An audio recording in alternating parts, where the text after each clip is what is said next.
The sun rose quietly over Ouagadougou, painting the city in soft gold. It was a normal Monday. The kind of morning where nothing feels different, until it is.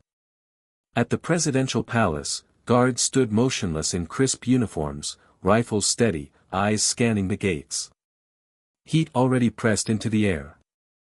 Inside, aides prepared schedules filled with meetings, speeches, and ceremonies. But none of that mattered today. The palace doors opened.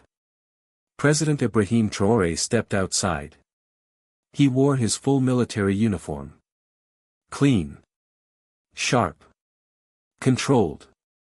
His face was calm, but his eyes carried something else. Resolve. Not urgency. Not anger. Purpose. He walked past the aides waiting with folders and briefings. No announcements. No press. No flags waving. He slid into the back seat of his car and spoke just 4 words. Drive me to the prison. The driver froze. The prison, sir. Yes, Traoré replied, voice steady. Without notice. I want to see how people live inside. The driver hesitated for half a second. Then nodded. The engine started. The black presidential car rolled through the capital, followed by only 2 unmarked police vehicles. No sirens. No convoy. Just quiet movement through crowded streets, dusty roads, and neighborhoods waking up to another day. 40 minutes later, the car stopped. Before them stood the Central Correctional Center of Ouagadougou, the largest prison in the country. High gray walls towered above the road. Rusted barbed wire curled along the top like thorns. Dust hovered in the heat. The place looked less like a building, and more like a warning. When the guards at the gates saw who stepped out of the car, they went pale. Mr. President, one stammered, fumbling with keys. We were not informed. I know, Traoré said calmly. That is exactly why I came. Inside, the prison director, Moussa Pascal, rushed forward, sweat dripping down his forehead. Sir, if we had known. I am not here for preparations, Traoré interrupted, already walking. Take me to the prisoners. The corridors were narrow. Every footstep echoed. The air smelled of sweat, dust, and something heavier, hopelessness. From deep inside the prison came distant sounds. A cough. A cry. A shout that died too quickly. They entered the main block. The noise stopped. Hundreds of men stared. Some sat crouched over card games on the floor. Some lay flat, eyes hollow, unmoving. Some prayed silently, lips barely trembling. One by one, they stood. The president didn't stay behind the guards. He walked among them. He shook hands. He asked simple questions. How long have you been here? What were you accused of? Do you still have family outside? The answers came slowly. Fearfully. No one knew if this was real, or a test. Traoré listened. He looked into their eyes. Not past them. Not over them. After nearly an hour, something caught his attention. In the corner of a dim cell, one man had not stood. He sat with his head bowed. Thin. Still. As if standing no longer mattered. The president stopped at the bars. What is your name? He asked. The man lifted his head slowly. His eyes were tired. Not angry. Just, worn. Emmanuel, he said. How long have you been here, Emmanuel? 7 years, sir. And what was your crime? Emmanuel swallowed.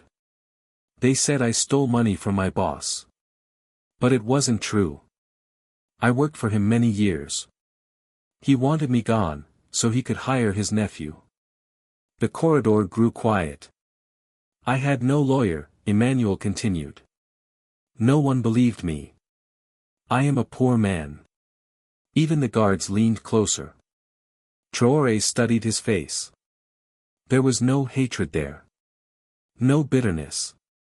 Only quiet pain, the kind that comes from being forgotten. Why didn't you appeal? The president asked gently. I tried, Emmanuel whispered. But I had no money. My wife left me. My children were taken away. For 7 years, no one has visited me. Silence pressed into the walls. Traore stood very still. Then he spoke. I believe you, Emmanuel. He turned to the director. Bring me his file before the end of today.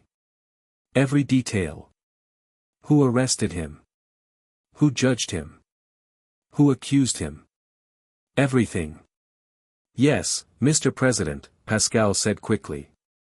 Traore faced Emmanuel again. Your story is not finished, he said.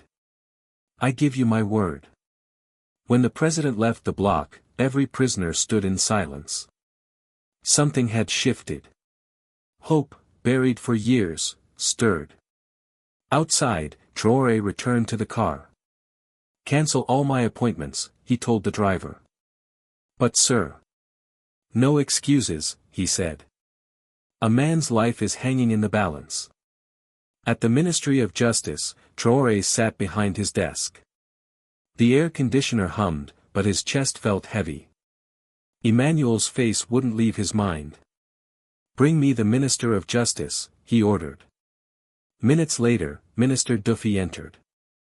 I visited the central prison this morning, Traore said. I met a man named Emmanuel. He has been locked up for 7 years for a crime he did not commit. The minister hesitated. But sir, the courts. The courts failed him, Traore cut in. This case will be reopened. Within hours, a special task force began digging. What they found was shocking. A corrupt judge. An employer who rushed the trial. No defense lawyer. A confession signed under threat. That night, Traore closed the file slowly. I knew he was telling the truth, he whispered. The next morning, the president returned to the prison. This time, cameras followed. Emmanuel, Traore said, standing before him. You are going home. Today. Emmanuel's knees weakened. Is this real? Yes, the president nodded. You are free. As the gates opened, Emmanuel stepped out to a world he barely recognized. I have no home, he said softly. But I have hope. Traore placed a hand on his shoulder. You are not alone. That night, Emmanuel slept in a real bed for the first time in 7 years. As a forgotten man became a symbol. Emmanuel's life had changed forever, but now, it was no longer just his life. President Ibrahim Traoré stood beside him and made an announcement that surprised the nation. From today, the president said firmly, Emmanuel will lead the Justice Review Task Force. The mission was clear. Simple in words. Heavy in reality. They would travel across the country. Visit prisons, small and forgotten ones. Listen to inmates no one had listened to. And uncover the innocent buried inside the system. Their first stop was Bobo Dioulasso. The prison there was small, overcrowded, and suffocating. Men slept shoulder to shoulder. Walls peeled. Air barely moved. Emmanuel walked in wearing a clean white shirt. Around his neck hung a badge with 3 words. Justice for all. He stopped in front of a man sitting alone. What is your name? Emmanuel asked softly. Isidore, the man replied. 12 years. That's how long Isidore had been inside, for armed robbery. No witnesses. No fingerprints. No weapon ever found. Why are you still here? Emmanuel asked. Isidore's eyes filled with tears. Because I have no one, he whispered. And no one believes me. Emmanuel nodded slowly. I believe you, he said. The same words once spoken to him by the president. Back in the capital, Traore pushed harder than ever. His days became relentless. Judges in the morning. Police commanders at noon. Legal experts late into the night. In a hall filled with judges, he spoke without anger, but without softness. Justice is not a favor, he said. It is your duty. No more rushed trials. No more verdicts without evidence. One judge cleared his throat nervously. Mr. President, the courts are overloaded. Then we fix the overload, Traore replied sharply. But we do not break people to make our work easier. Police training programs were rewritten. Human rights became mandatory. Abuse became punishable. To protect the public is the badge you wear, the president told officers. Honor it, by protecting the weak first. Meanwhile, Emmanuel's task force drowned in paperwork. Thin folders. Missing pages. Files that ended mid-sentence. This man has no file at all, Emmanuel said, holding an empty jacket. This woman finished her sentence 3 years ago, another teammate added. She's still in prison because of paperwork. 2 weeks later, they counted 27 prisoners with no clear evidence against them. Emmanuel carried the stack to the president's desk. These are the ones we can prove today, he said quietly. Traore read every name. Every story. Then he began to sign. Release. Retrial. Compensation. One by one. Across the country, something changed. Radio hosts sounded stunned. Families cried on their porches. Prison guards stood straighter. For the first time, power was reaching the forgotten. But not everyone was pleased. In quiet offices, powerful men whispered. He's making us look like fools. He's digging too deep. This will ruin us. They misunderstood him. Traore had made a promise, to Emmanuel, and to himself. He would not stop. On national television, a host finally asked. Mr. President, why take this so personally?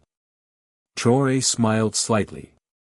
Because justice should never be a privilege for the rich, he said.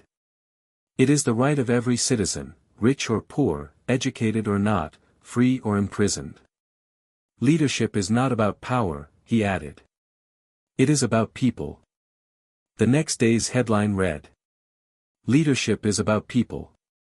Letters flooded the palace. Some were long stories. Some were desperate pleas. Many were only one line. Thank you for listening. Among them was a short letter from a village near Ka. My son was wrongly arrested. He has been in prison for 9 years. Please help us. Traore closed Emmanuel's notebook and whispered. We are only beginning. The next morning, he held the letter in his hand. Prepare a visit to Ka, he ordered. And tell Emmanuel to come with me. The convoy left the capital before sunrise. The road was long and rough. Emmanuel sat beside the president, notebook on his lap. I wonder how many letters like this we'll receive, Emmanuel said quietly. As many as we must, Traore replied. Until justice lives in every home. They reached Ka by late afternoon. Poor. Quiet. Smoky with wood fires. Children stopped playing as the black cars arrived. An old woman stepped forward barefoot. Her eyes were swollen from crying. I wrote the letter, she said. My name is Mama Florence. Her son, Jacob, was 19 when he was arrested. A shop was robbed. Jacob happened to be nearby. No ID. Looked nervous. 2 days later, prison. No trial. No lawyer. No evidence. I sold my goats to find him, she cried. I ran out of money, so I prayed. The president squeezed her shoulder. You did right to write to me, he said. We will find Jacob.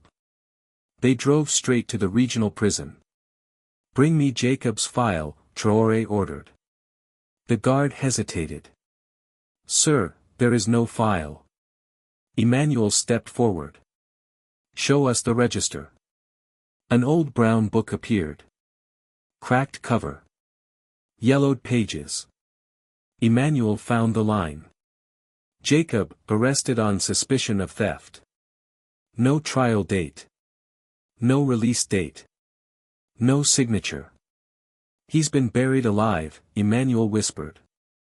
Take me to him, the president said. In a dark cell, a thin man squinted at the light. Jacob, Traore said gently. I am President Ibrahim Traoré. We've come to get you. Jacob shook. Please don't lie to me, he whispered. I'm not lying, the president replied. You're going home. At the gate, Mama Florence waited. My son, she cried. They wept together. Even the guards turned away. Holding the register high, Traore spoke to the press. This is not justice, he said. This is failure. On the spot, he announced sweeping reforms. Mandatory case reviews. Digitized prison records. Punishment for illegal detention. The country applauded. On the drive back, Emmanuel wrote in his notebook. Justice is not given. It is earned and protected. That week, Operation Light of Justice was born. A national review of long-term prisoner cases. In one prison, a young man named Thomas was found, 10 years inside for attending a protest. No trial. No lawyer. No memory left of his case. Release him, Traore ordered. Within 48 hours, Thomas walked free. The prison director was suspended. Across 6 prisons, over 200 detainees were identified as innocent or unlawfully held. Some were jailed for stealing bread during famine. Others were victims of corrupt enemies. In every prison, Emmanuel stood tall. We will read your names, he told them. We will not forget you. At the palace, Traore asked freed men. What will you do with a second chance? I will teach. I will farm. Then do it, Emmanuel smiled. Let your freedom speak louder than your silence. A new program followed, the Freedom Restoration Fund. Housing. Education. Jobs. Justice, delivered, not promised. But behind closed doors, resistance grew. This makes us look like failures, one official muttered. People will think everyone is innocent, said another. They didn't know what was coming next. That night, President Ibrahim Traoré faced the nation, live on national television. His voice was calm. His words were firm. Let us be clear, he said. Justice is not about protecting our pride. It is about fixing our mistakes. If the system fails, he continued. We fix the system, no matter how uncomfortable. Across the country, offices went quiet. Some felt relief. Others felt fear. Because they understood something important. This president was not backing down. A few evenings later, without cameras, without announcements, Traore returned to the prison where it had all begun. The same corridor. The same walls. But the air felt different. Men lifted their heads as he passed. Not with fear. With trust. A young detainee stepped forward, voice shaking. Mr. President, thank you. I'm still serving my sentence, but now I know someone is listening. Traore shook his hand firmly. Everyone deserves a voice, he said. As long as I am president, no one will be left in the dark. He turned to the guards. Discipline is necessary, he said. But cruelty is failure. Treat them as human beings. Back at the palace, Emmanuel opened a letter addressed to him personally. My name is Austin, it read. I served as a prosecutor in more than 300 cases. I was pressured to convict people I was not sure were guilty. I want to help make this right. Emmanuel carried the letter to the president. Traore read it slowly, then nodded. They are coming, he said quietly. It is time for justice to come from both sides, the wounded and the healer. By the third month of Operation Light of Justice, chains were breaking. Not just in cells, but in minds. In laws. In silence. Before the National Assembly, Traore spoke again. We are not freeing criminals, he declared. We are freeing the truth. Let no one sleep peacefully while another suffers unjustly. Burkina Faso must rise, and it begins with justice. The nation buzzed. Markets. Mosques. Classrooms. Late-night radio. Hope returned to homes that had forgotten its name. But the deeper the work went, the darker the truths became. Old files began pointing to powerful names. Judges. Politicians. Business magnates. Then Emmanuel froze. A name stared back at him from the page. Laurent Gillard. The same man who had destroyed his life 7 years earlier. It's him, Emmanuel whispered. The man who framed me, he's still doing it. He rushed the file to the cabinet room. Traore was mid-meeting when Emmanuel entered, breath heavy, folder tight in his hands. Forgive the interruption, sir, Emmanuel said. But you need to see this. The president skimmed the pages. Gillard, he asked. Yes, sir, Emmanuel replied. He's accusing innocent workers, just like he did to me. He bribed judges. Paid police. And now it's happening again. Traore stood up. Eyes hard. Voice steady. Then we stop him. That same day, a special commission was formed. Independent lawyers. Senior investigators. Journalists with no ties. Within a week, the findings were devastating. Forged documents. Fake witnesses. Former employees jailed or silenced. A security guard named Karim testified. They told me to sign a confession, or they would kill my wife. A worker named Awa said. I was imprisoned for exposing illegal labor practices. Traore closed the report slowly. This man built his empire on pain, he said. At a press conference, the president made it official.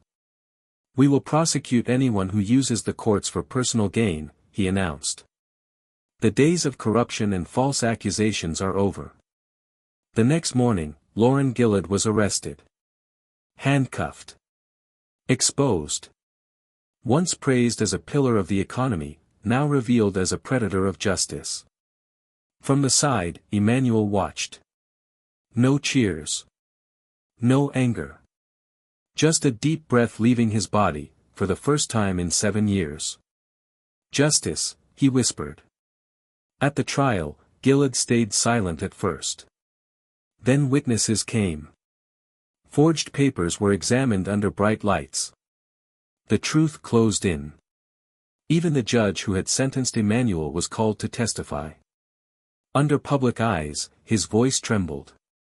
I took money, he confessed. I was promised a promotion. I failed the law, and the people. The courtroom was packed. Emmanuel sat in the front row beside the president. The judge turned to him. I ruined your life, he said. I do not ask forgiveness. I ask only that you never let this happen again. Emmanuel stood. You took 7 years from me, he said calmly. But you taught me something. Justice must be protected, not by the powerful, but by the courageous. Applause erupted like thunder. 2 days later, the verdict came. Gillard, 18 years in prison. The corrupt judge, dismissed and stripped of honors. Victims, compensated. And Emmanuel, named Man of Honor by the National Assembly. At the ceremony, Traore spoke with quiet strength. "This is a new dawn," he said. "Let the powerful know, titles will not shield you. Let the poor know, you are not invisible." Across the country, people rejoiced. Justice was no longer just a word. It was action. Emmanuel became known as the voice of 100 voices. He spoke in universities, in schools, in villages. When praised, he always replied the same way. "I am not a hero. I am one among many. My story could have been forgotten, but someone listened." One quiet afternoon, he returned to the prison where it all began. He sat with men who still had years to serve. "Do not lose hope," he told them. "Even silence can be broken." That evening, the president called him. "There is still work," Traore said. "Justice is like a garden. If we stop tending it, weeds grow back. Then we keep planting truth," Emmanuel replied. A year after that first prison visit, Burkina Faso had changed. Courts were shaken, and renewed. But the deepest change was human. A man once written as a line in a ledger, had become a national leader. Over a quiet breakfast, the president leaned forward. "I have one last proposal, Emmanuel. Become special advisor on national justice and human rights. Work directly with me." Emmanuel hesitated. "Sir, I don't have the schooling." "You have something better," Traore said. "Truth. Experience. A heart for people." Emmanuel accepted, eyes wet. Weeks later, he opened a national legal rights program. Support lines. Village visits. Education under mango trees. Justice must begin before prison, he told his team. Not after. Leaders from across Africa came to learn. Human rights groups praised the courage. On the first anniversary of Operation Light of Justice, the capital stadium filled. Around the president and Emmanuel stood hundreds of former prisoners, now free. White scarves around their necks. Justice restored. Emmanuel took the microphone. "I once believed my life was over," he said. "Today, I stand not as a victim, but as a partner in rebuilding justice. Listen to the unheard. Defend the unseen. Justice is not a luxury. It is a right." The stadium roared. That night, candles lit homes across the nation. Back at the palace, two men sat quietly. "You did well," the president said. "No," Emmanuel smiled. "We did well. The chains were broken. The truth had spoken. And Burkina Faso would never be the same again."